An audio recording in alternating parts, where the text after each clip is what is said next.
Bonjour à tous, je suis ravi de vous retrouver. Bienvenue à Garking en Allemagne, à quelques minutes de Munich, à domicile chez BMW pour l'essai de la toute nouvelle BMW M5.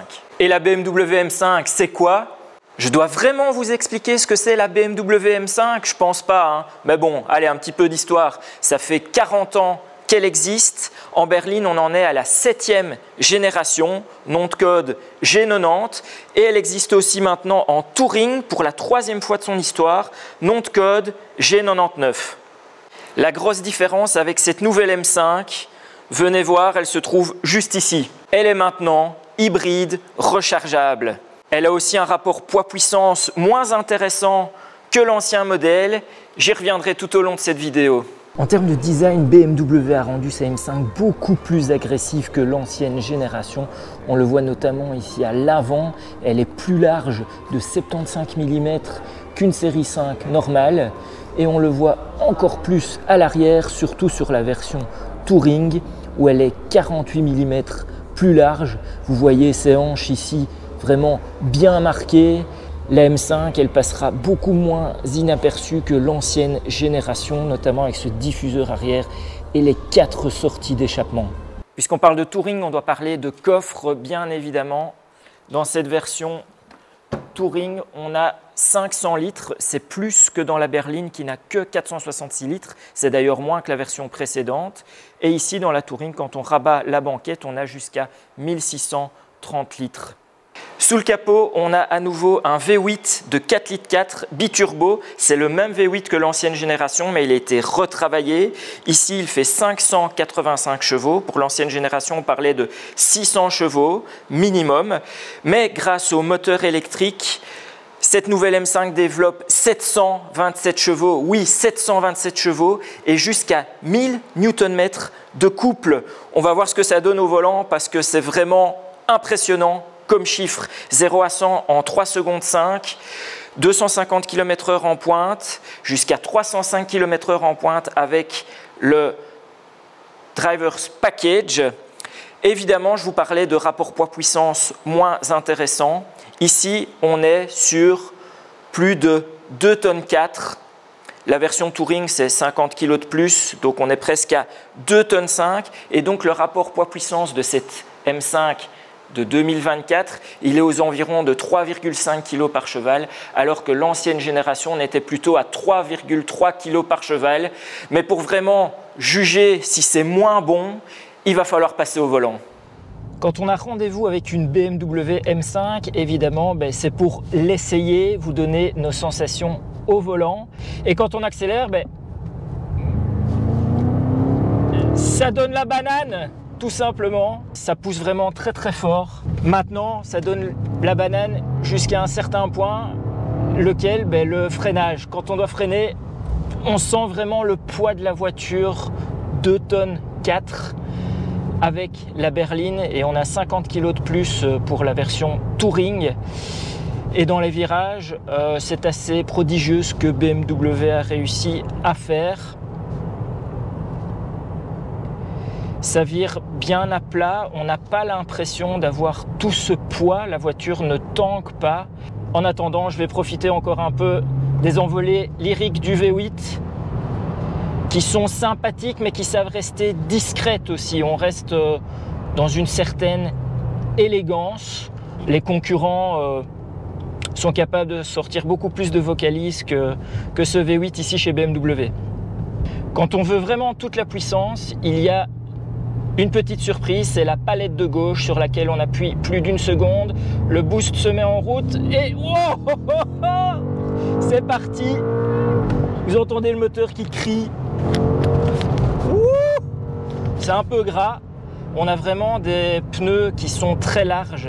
On est sur du 20 pouces à l'avant, du 21 pouces à l'arrière. Et donc quand il fait un peu humide, il faut se méfier des vitesses qu'on prend avec cette M5. Dans son communiqué de presse, BMW aime beaucoup nous rappeler que ce système hybride rechargeable est inspiré évidemment de leur prototype qui roule notamment aux 24 heures du Mans, la BMW M Hybrid V8. en nous affirmant que les transitions sont vraiment très douces, et il faut avouer que c'est vrai, les transitions entre moteur thermique et moteur électrique sont assez douces. Quand on est en mode hybride normal et qu'on fait vraiment un kick-down, il faut peut-être une demi-seconde, mais dès qu'on est en mode dynamique, c'est vraiment instantané. Et puis il y a aussi évidemment le mode électrique qui permet de rouler durant 69 km maximum sans émission. Là on est limité à 140 km/h, mais c'est vraiment bien fait de la part de BMW, il faut l'avouer. Et dans ce mode électrique justement, BMW a réussi à créer un son artificiel qui nous rappelle vraiment le son d'un moteur thermique, tout simplement. Tout à l'heure, on évolue en mode électrique, mais on avait un doute vraiment, parce qu'il y a ce que BMW appelle l'Iconic Sound, qui est un son artificiel, hein, tout simplement. Et il faut avouer que c'est à nouveau assez bluffant. Voilà, je me suis arrêté pour vous montrer tous les modes de conduite de cette nouvelle M5. Je ne vais pas dire qu'il faut être ingénieur, mais presque. Bon, évidemment, on est chez BMW Motorsport, donc on a les petits boutons rouges avec le mode M1 et M2 personnalisables. Mais quand vous allez ici sur Setup, vous allez découvrir un nombre de menus assez dingue. L'écran est tactile, mais je vous les passe en revue avec la petite molette. On a d'abord pour le moteur un mode confort, sport, sport plus. Ensuite, pour la récupération d'énergie au freinage, on a 3 modes. Le mode minimal, le mode moyen et le mode maximal. Les nuances sont assez subtiles, mais franchement, ça fonctionne très bien. Le Drive Logic, c'est quoi? On va dire que c'est la violence de la boîte de vitesse. Et croyez-moi, en Sport Plus, c'est assez violent avec des à-coups dignes d'une voiture de course. En matière de suspension, 3 modes, Confort Sport, Sport Plus. Pour la direction, 2 modes, Confort Sport. Il y a aussi 2 modes pour le ressenti au niveau de la pédale de frein. Puis, on est sur la 2e génération de M5 en 4 roues motrices, mais qu'on peut activer, qu'on peut désactiver plutôt pour la passer en pure propulsion. C'est ce qu'on appelle le MX Drive, avec le mode 4 roues motrices sport et le mode propulsion. Et enfin, on a le M-Sound pour libérer ou pas trop les vocalises au niveau de l'échappement. Vous pensez que c'est fini? Eh ben non, c'est pas fini. Il y a aussi différents modes de gestion My Hybrid. Donc ça concerne la régénération d'énergie de la batterie. On a évidemment le mode électrique qui nous emmène durant 69 km grand maximum. Un mode e-control qui permet de forcer le moteur thermique, donc le V8, à donner de l'énergie à la batterie pour récupérer de l'autonomie. On a le mode hybride qui est le mode un peu par défaut. Puis on a le mode dynamique qui donne vraiment une priorité sportive pour délivrer de l'énergie électrique en plus du moteur pour améliorer les performances. Et on a un mode optionnel Dynamic Plus qui franchement c'est réservé au circuit, même si circuit il faut voir si les pneus et les freins tiendront. Et vous vous dites c'est fini? En fait non. On a encore un 3e bouton, le My Mode, qui là en fait a 3 niveaux d'assistance et aussi 3 niveaux d'écran.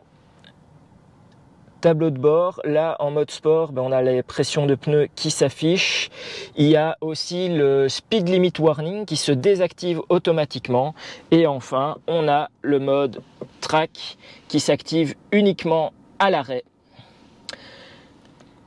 Et puis aussi Petit focus sur l'éclairage d'ambiance aux couleurs de Motorsport quand on passe en mode sport et en mode track. Voilà, ça fait beaucoup de choses qu'il faudrait étudier en achetant sa M5. Avant de conclure cette vidéo, un petit mot quand même sur la recharge quand on veut brancher cette M5. La puissance monte à 7,4 kW avec le chargeur embarqué, ce qui permet en fait de recharger de 0 à 100% en environ 3h15. Mais il y a assez peu de chances que les propriétaires de cette M5 pluguent leur voiture parce que le système de charge embarqué, quand le moteur tourne pour faire récupérer de l'énergie à la batterie, fonctionne extrêmement bien. Tout ça pour un prix de 144 000 €, prix pour la Belgique, pour la version berline. Pour acheter la Touring, il faut mettre environ 4 000 € de plus, ce qui fait 147 000 €. Et si on regarde les concurrentes, que ce soit chez Audi ou Mercedes, franchement, en matière tarifaire, c'est très bien positionné. Je vous laisse regarder vous-même de votre côté et nous dire en commentaire ce que vous en pensez en matière tarifaire, aussi en matière de style, en matière de technologie. Voilà, n'hésitez pas à nous laisser vos impressions. Et abonnez-vous tout simplement, abonnez-vous à notre chaîne, activez la petite cloche et allez voir ce qu'on fait sur nos réseaux sociaux, que ce soit pour Autotrends mais aussi Red Racing Green.